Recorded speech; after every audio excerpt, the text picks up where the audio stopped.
Welcome in. It is day 245, and you're speaking to the Meeples Champion.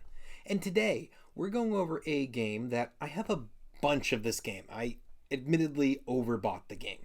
I got very excited at a PAX East when the game was first introduced and it wasn't really known. Every year when I go to PAX East, I always invest in a game that is brand new or hasn't really made it yet. I'm always looking for that gem that could blow up or that may not blow up but is a great game that I may not find outside the convention. Well, one year I got the original version of this game and I got excited and I kept buying more and more and more of it, and now I kind of look back and go, maybe only one was enough. That being said, this particular version was a different game. The game is called Codenames Duet. Now, unlike the other Codenames games, now when I say I have other versions, I mean I have Codenames Pictures, I have Codenames Marvel, I have Codenames Disney, I've got Codenames The Simpsons, Harry Potter. I've got a bunch of them. Don't really need that. I mean, you only need one. Even if you have multiple people who want to play multiple games, you only need the one box and you can set it up for multiple duos. So it was unneeded to buy that many. However, this one is a different game. So this one actually, to me, was worth getting because this allows me to bypass needing 4 people to play, and me and my wife can play it as a cooperative game. The concept of the game is roughly the same as before. You together are trying to give clues. Now, normally when you're doing this, it's you and somebody else giving clues to your partners, and whoever's able to either get their clues all figured out first or not be the one that accidentally gets the wrong clue and causes everything to blow up, that team wins. This one is more, they have clues, you have clues. Together, you have to keep going back and forth and trying to figure everything out on the board. However, when you screw up, there are multiple spots on both your clue cards that are blow-up spots, so you could die. Even if you don't, there's a timer. So essentially, every time that you take a turn, it's going to keep adding to that, and you're going to either lose the game or get a low-scoring game.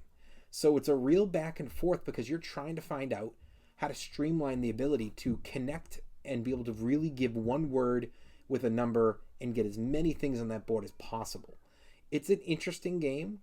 It's not one I pull out a lot, but I do think that if you're a big fan of Codenames and you're trying to find a way to improve as partners, Codenames Duet lets you actually practice together to be a better team for when you go and face other players.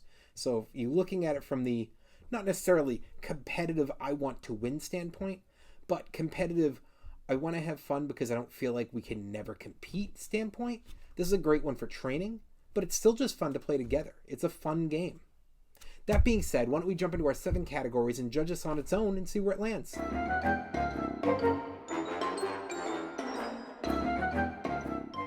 When it comes to the art, this is nothing special. Had it not been for the fact that I had played Codenames, I was getting really into it, and I was buying every version, this one would not have been one I would have grabbed. The box isn't massively alluring. I think that there are better boxes in the series. The board, it's all back down to roughly the cards and it being words on them. It's not really about pictures anymore. So to me, it's one of the least alluring games in the series. It's got to be a thumbs down.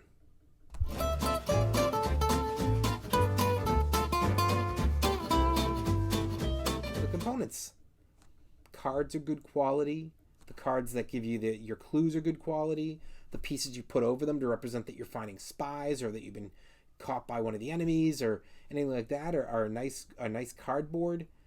I think it's perfectly acceptable. Codenames has always done a good job of putting in good quality for what it has, despite it not having a boatload of stuff in the box. Thumbs up. Your price. So this game's available. You're probably finding it 2, maybe 3 out of every 5 board game stores.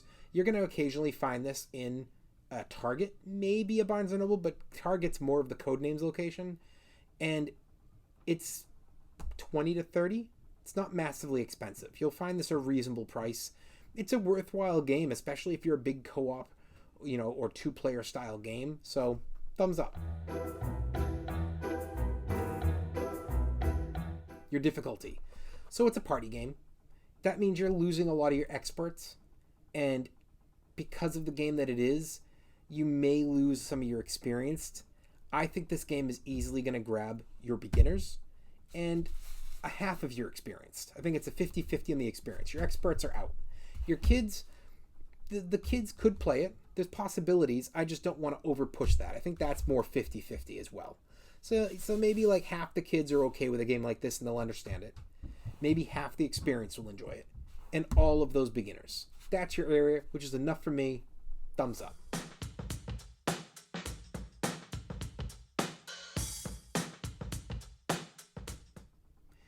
When it comes to that replayability, the whole idea of this game is that it's going to have the opportunity for you to actually play it out and enjoy a game, and either you win fast, you lose fast, or you take a while. Well, the first two means you can get right back out again, and even if it takes a while, this game's one that can be played multiple times in a night. I think this is the kind of game that only works out for good for you in a night, but if you're playing a 6-player game night, and people really want to play Codenames, you could do a setup of, okay, Team A, Team B, Team C. Team A versus Team B while they're playing. Team C, you can practice versus each other. When a team has won, they continue forward.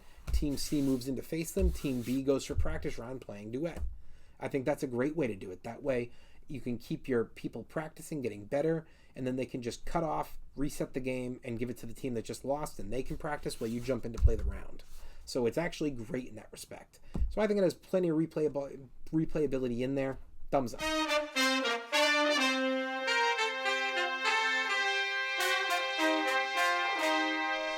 Keys to victory. I mean, there's only the one. I'm going to give you a word. I'm going to give you a number. And you're going to find them on the board. And that's it. That's all the game is. There's nothing extra there. But that's also the whole reason that the game works. So I'm not going to thumbs it down because there's only one key to victory. Because that key to victory is what is the game. And people love it. Got to be a thumbs up.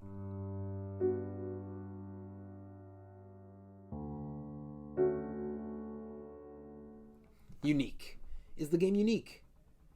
I think I named 7 code names for you. And there are so many other games that has pieces to this. Whether you want to compare its pictures or words, whatever one it is. You know, the idea of trying to get somebody to get the right one. You can compare that to like Dixit. Or the idea of trying to communicate a message by what it is that you give for a clue. You can compare that to a game like the Letter Jam or Decrypto. You know, these are games that all are in this realm of party-esque clue giving. To me, it's not unique. Thumbs down. Overall, what do I think? It's a fun little game. It's not one that I play very often, but I don't tend to like to play co-op games. And I'll only do two-player games with my wife. So for me, it's just not one that gets to the table very often. But I do think it's a very good game. And I think it's one that a lot of people out there, especially Codenames fans, will enjoy. So I recommend to give it a try.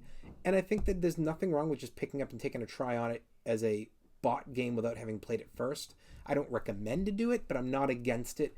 I think if you played Codenames, you don't have to worry about trying this. You can just pick it up and decide to give it a try. Well, it has been day 245. We've been speaking about the game Codenames Duet. And you've been speaking to the Meeples Champion. Like, share, subscribe, and check down below in the description where I'll be adding an Amazon link in case you want to get this game for your collection. Until next time, I'll talk to you tomorrow.